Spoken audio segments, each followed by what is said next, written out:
오늘은 일본에 대해서 흥미로운 주제를 가지고 여러분들께 말씀드리고 예측을 해보려고 합니다.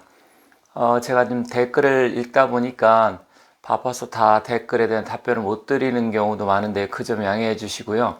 또한 제 영상에 대해서 여러분들이 많은 의견이 있습니다. 대한민국은 표현의 자유가 있는 나라이기 때문에 어떤 식으로 하든 그거는 이제 댓글 다시는 분의 마음이겠지만 어떤 분 같은 경우는 욕설도 하시는 분도 계시고 굉장히 자기 의견하고 안 맞으면 기분 나쁘다고 하는데 물론 충분히 이해는 갑니다. 하지만 생각이 다 다를 수 있다는 점 참고하시고 또 여러분들이 댓글 달아서 욕을 하셔가지고 기분이 풀린다고 하면 그렇게 하시길 바라겠습니다. 다만 그렇다고 하더라도 여러분들이 기분이 풀릴 일도 없고 또 잘 될 일도 없기 때문에 굳이 이렇게 유튜브라든 영상 보면서 스트레스 받아가면서 안 좋은 쪽으로 하시는 거는 제가 봤을 때 그렇게 좋은 방법은 아닌 것 같습니다. 그냥 보시면서 이렇게 생각하는 사람도 있구나 그렇게 가볍게 넘어가시길 바라고요. 괜히 유튜브 영상 보면서 짜증나고 스트레스 받을 필요는 없으니까 그렇다면 차라리 그냥 다른 여러분들이 좋아하는 방송이라든지 또 여러분과 생각이 맞는 방송을 보시면 될 것 같습니다. 그거 참고하시고요. 그리고 또 한 가지는 좀 지루하다 이렇게 말씀하시는 분이 계신데 그것도 이해는 갑니다. 하지만 사람마다 층이 다 다르기 때문에 제가 말씀드리는 게 좀 어려운 주제를 하다 보니까 이해를 하시고 그 부분에 아시는 분 같은 경우는 약간 지루할 수 있지만 또 어떤 분들 한편으로 설명이 굉장히 차분하고 자세히 설명해 주셔서 좋다고 하니까 그 부분도 좀 감안하셔서 이해력이 빠르고 잘 아시는 부분이 있으면 그냥 그거는 통과해서 뒤로 넘어가시길 바라고요. 만약에 이해가 안 가신다고 하면 그냥 여러분들께서 다시 한번 천천히 읽어보시면 될 것 같습니다. 자, 오늘은 일본에 대해서 좀 말씀드리려고 합니다. 일본 하면 우리나라에서 제일 중국하고 함께 가까운 나라고요. 실질적으로 가깝기도 하지만 또 아주 먼 나라로 인식이 되어 있습니다.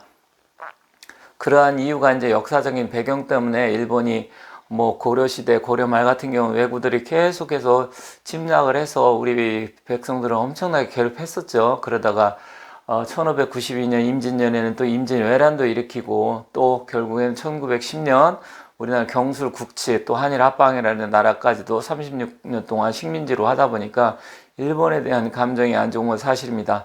또 일본을 싫어하시는 분도 많을 것이고요. 또 한편으로는 싫어하는 것도 아니고 좋아하는 것도 아닌 사람도 있을 테고 아니면 어떤 분은 그래도 일본 괜찮다 이렇게 생각하실 수도 있겠지만 대체적으로 안 좋은 감정을 갖고 있는 것 같습니다.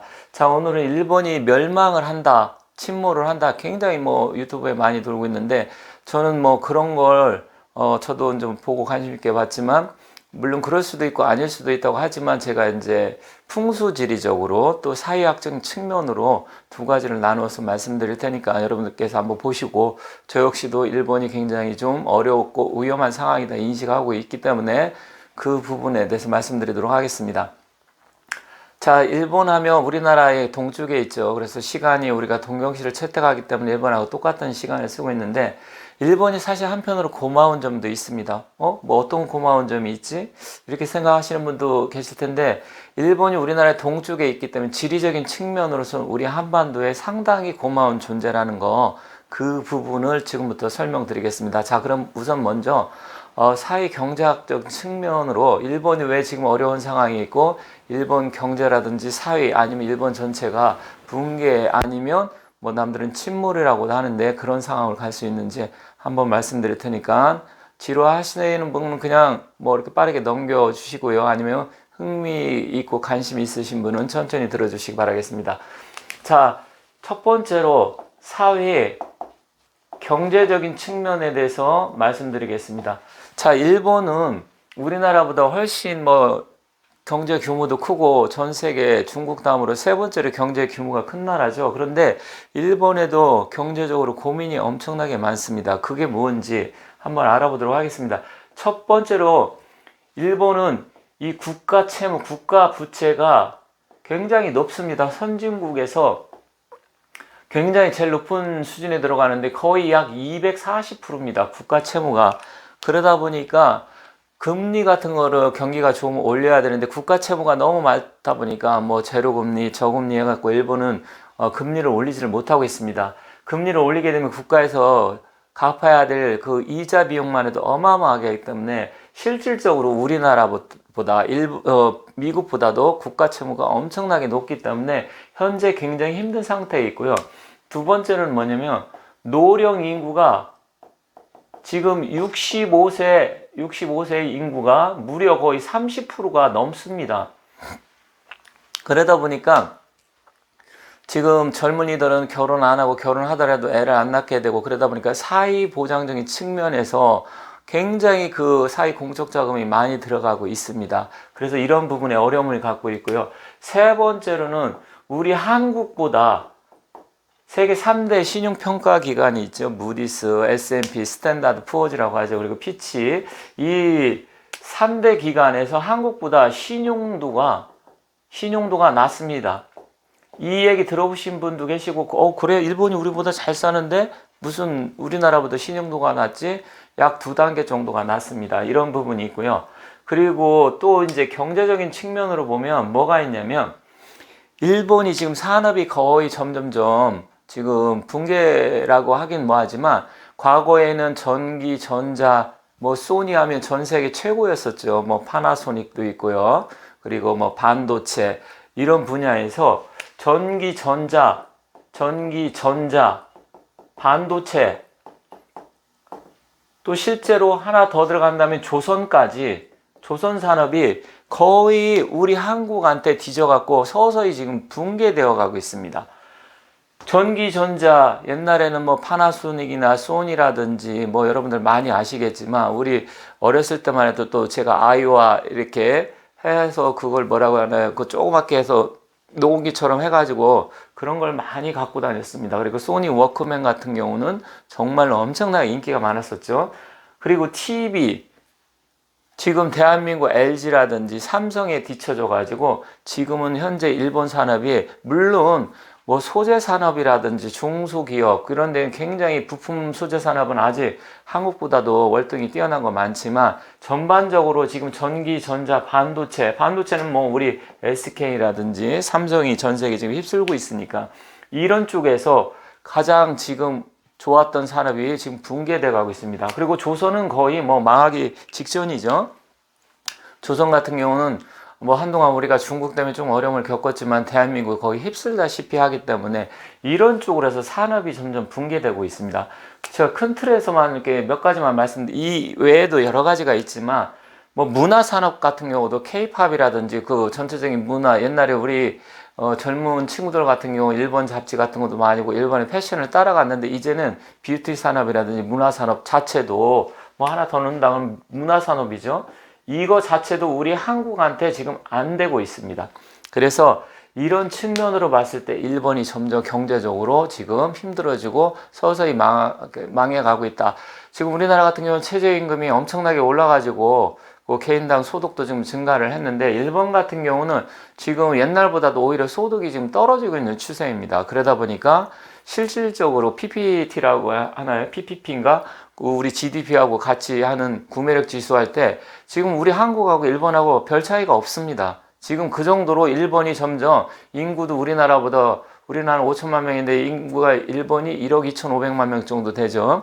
2.5배. 국토도 훨씬 더 크고 그럼에도 불구하고 점점점 어려움을 겪고 있다. 그래서 이 사회 경제적인 측면으로 이러한 것 때문에 일본은 앞으로 10년 안으로 우리나라하고 역전될 가능성이 크다 이렇게 보여집니다. 그래서 예측을 하는 겁니다. 우리가 뭐 미래 예측을 하는데 방법이 다양하지만 사람마다 다르게 생각할 수 있습니다. 아니 그래? 그 일본 같은 경우가 우리나라한테 지금 뒤진다는 얘기야? 예상을 못할 수도 있는데 실제로 이런 사회 경제적인 측면 때문에 지금 우리나라한테 굉장히 지금 역전될 위기에 놓여 있습니다. 물론 아직까지 절대적인 GDP라든지 아니면 개인당 GDP도 일본이 높긴 하지만 제가 봤을 때는 기름은 15년 아니면 10년 안으로 역전 현상이 일어날 가능성이 크다 이렇게 보여집니다. 그래서 이 사회 경제적인 측면에서 지금 말씀드렸고요. 두 번째로는 이제 풍수 지리적인 측면으로 말씀드리겠습니다. 지리적인 측면. 자, 이거는 좀 어려울 수 있는데요. 여러분들이 뭐 이 정도 사회 경제적인 측면 아시는 분도 많기 때문에 충분히 그럴 수 있다 이렇게 이해할 수 있지만 지리적인 측면하고 그럼 무슨 상관이야 이렇게 얘기할 수도 있는데 굉장히 중요합니다. 이 사회 경제적인 측면 더해서 플러스 해서 이 지리적인 이 측면에서 알파가 작용을 해서 거의 일본이 아마 경제적으로나 아니면 뭐 침몰까지도 얘기하는 분이 있는데 저는 그 정도까지는 보지는 않지만 일본의 엄청난 변화, 지진, 쓰나미, 뭐 화산 폭발 이런 게 지금 잠재해 있다. 그렇기 때문에 일본이 심각한 상황에 처할 수도 있다라는 점 제가 말씀드리도록 하겠습니다. 자, 그러면 지리적인 측면, 풍수지리적인 측면에서 우리가 어떻게 보냐면 많은 분들이 요즘은 뭐 풍수적인 그런 부분에서 관심이 있어서 이제 유튜브도 많이 보시고 이해를 하시는데 이 지리는 굉장히 사람한테 미치는 영향이 큽니다. 뭐 어떤 분은 뭐 미신 얘기하는 분도 있는데 그거는 절대 아니고요. 왜냐면 우리 인간은 자연의 일부고 또 우리나라가 위치한 동아시아의 지역의 지리적인 측면에 따라서 또 이 북반구냐 남반구냐 그런 저기에 따라서 인간 생활에 엄청난 영향을 미치기 때문에 굉장히 중요한 상황입니다. 그럼 풍수지리적으로 어떻게 볼 수 있냐면 자, 우리 대한민국을 제가 뭐 그림은 좀 잘 그리는 사람이 아니라서 이해를 해주시기 바라겠습니다. 이렇게 남북한으로 갈려져 있고 위쪽으로 러시아가 있고 쭉 따라서 이제 이렇게 해서 여기 중국이 있는데 이 중국은 토의 기운으로 보고요. 그리고 이 러시아 북방은 수의 기운으로 봅니다. 그리고 이 우리나라 이 오른쪽 동쪽에 따라서 일본이 길게 형성되어 있습니다. 그래서 홋카이도에서 이게 혼슈로 해서 여기 큐슈가 있고 일본은 4개의 섬으로 이렇게 이루어져 있죠. 그래서 일본은 화로 봅니다. 우리나라는 목의 기운으로 보고요. 물론 북쪽은 또 수의 기운으로 이렇게 보게 되겠지만 그러다 보니까 일본은 열도라고 합니다. 일본 열도. 화산지대로 이루어져 있고요. 또 일본 같은 경우는 전 세계에 굉장히 지각판이 많은데 특히 이 동아시아 일본 쪽으로 해서 4개의 판이 지각이 형성되어 있습니다. 그게 첫 번째로는 태평양판이고요. 태평양판. 그리고 우리 서쪽에서는 유라시아판. 그리고 북쪽에서 오는 북미판. 그리고 4번째로는 필리핀판이 있습니다. 이 불의 골이 경계선에 되어 있습니다. 뭐 영어로는 링 오브 파이어라고 하는데 이 불의 골이 경계선에 있는데 이 불의 골이는 그 남미 대륙에서 칠레 쪽으로 해서 미국 그 캘리포니아 그쪽으로 해갖고 알래스카로 해서 일본 열도로 따라서 필리핀 그리고 인도네시아까지 연결되어 있는 거대한 대륙판입니다. 그래서 그 불의 고리가 연결이 됐는데 물론 이쪽에는 이제 대만도 있죠. 여기 대만까지도 연결이 되었는데 그러면 이 연결된 거하고 무슨 상관이냐 이렇게 이제 사람들이 궁금해 하실 수가 있는데 자, 일본은 이쪽 오른쪽 방향으로 해서는 태평양판이 오고 있습니다.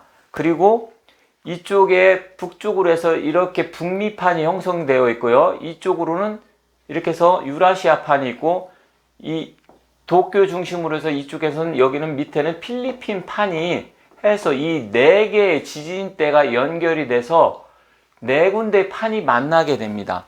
그러다 보니까 일본에는 전 세계 화산 그 지형이 제일 많이 있고요. 그리고 지금 영국 맨체스터 대학에서 전 세계에서 가장 위험한 화산 그 중에서 10개를 뽑았는데 일본이 2개나 있습니다. 첫 번째는 이오지마 화산이 있고요. 두 번째는 아수산 화산대가 있습니다. 그래서 이오지마가 어디냐면 일본의 이게 태평양 남쪽으로 약 1000km 정도 떨어진 이쪽 일본 본토에서 이쪽 태평양판 그 중심부에는 이오지마 섬이라는 데가 있습니다.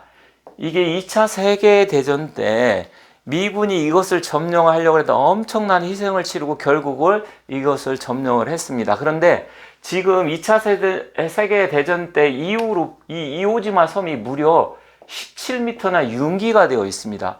4년마다 지금 1m씩 지금 섬이 올라오고 있습니다. 그 얘기는 뭐냐면 이 지각판 밑에서 마그마가 끓어서 그 마그마가 채워지다 보니까 그 압력에 의해서 힘에 의해서 융기가 되고 있는데요.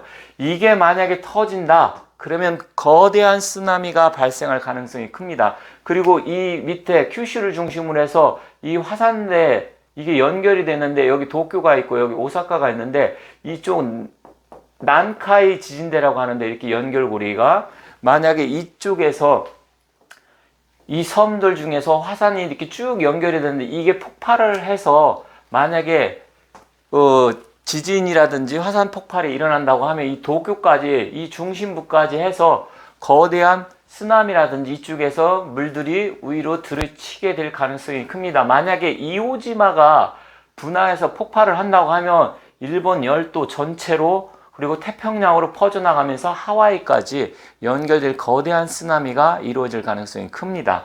그런데 아까 왜 우리나라는 일본 때문에 좋냐고 말씀드렸냐면 지금 일본이 동쪽에 있기 때문에 이 대한민국에 일본에서 태평양이라든지 지진이나 쓰나미가 일어나는 것을 지금 막아주고 있습니다. 그래서 2011년에 동북지방에 그때 대지진이 이쪽에서 발생을 했을 때 여러분들 그때 보셨죠? 엄청난 후쿠시마였나요? 대지진이 발생을 해서 원전까지 그때 심각한 타격을 입었었는데 이게 만약에 일본이 없었다 하면 우리 대한민국 동해바다 남해바다로 다 쓸려왔을 겁니다. 그래서 제가 사실은 아까 처음에 말씀드렸듯이 일본이 우리나라에 고마운 역할도 한다.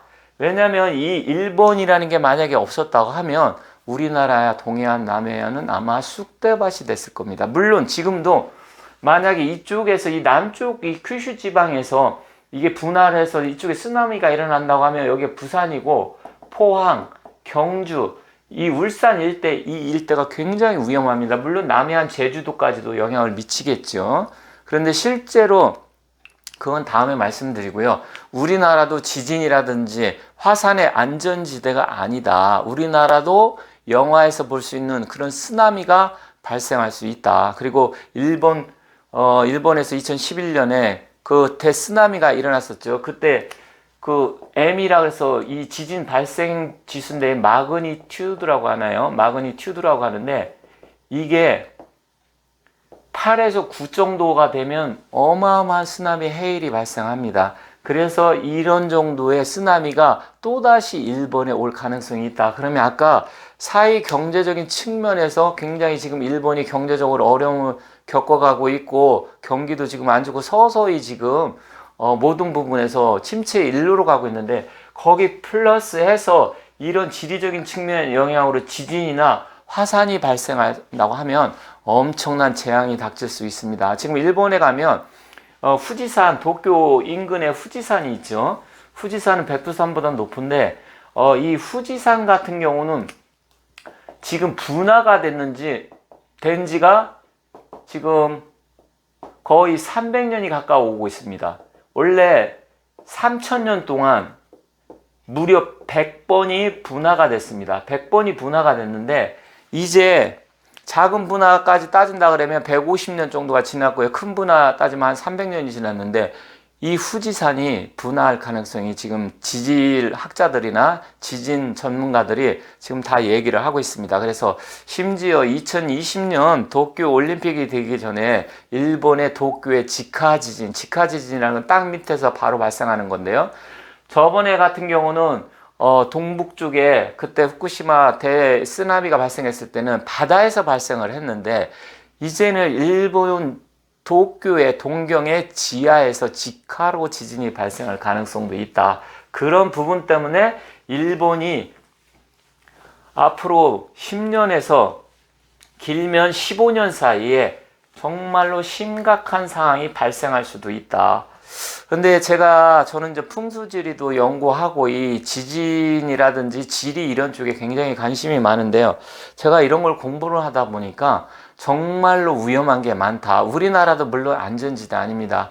2016년 경주에서도 거의 5.4인가요? 지진이 발생했었고 그 다음에 포항, 울산 지역에 지진이 또 발생을 해서 포항 같은 경우 그때 수능 같은 것도 연기된죠. 그때 막 뉴스에 엄청 나왔는데 우리나라도 특히 부산을 중심으로서 울산, 포항, 경주, 그 영도 그 라인이 굉장히 좀 위험하다. 이렇게 볼 수가 있습니다. 물론 거기에 사시는 분들 같은 경우는 그런 걸 못 느끼시는 분도 계시고 느끼시는 분도 계시겠지만 그렇게 얘기하면 상당히 좀 기분 나빠하실 수도 있지만 실제 상황이기 때문에 여러분들께서 그 부분을 잘 생각을 하셔서 뭐 가급적이면 그쪽에 뭐 투자를 한다든지 하면 장기적으로는 뭐 단기적이야 뭐 괜찮겠지만 그런 건 좀 잘 고려도 해보셔야 될 것 같습니다. 자, 이렇게 해서 일본이 침몰, 경제적인 침몰, 경제 붕괴, 또 지리적인 침몰, 화산 분화, 대지진에 대해서 말씀을 드렸는데 좀 더 자세하게 말씀을 드려야 되는데 어떤 분들은 좀 지루해 하시는 것 같아서 제가 오늘은 핵심 포인트만 말씀을 드렸습니다. 다시 우리나라에도 지진이 발생할 수가 있고 또 백두산도 폭발할 가능성이 있다고 제가 영상을 올려놨지만 일본 같은 경우는 오히려 훨씬 더 우리나라보다 더 심각한 상황이 될 수 있다는 점 여러분께 말씀드리겠습니다.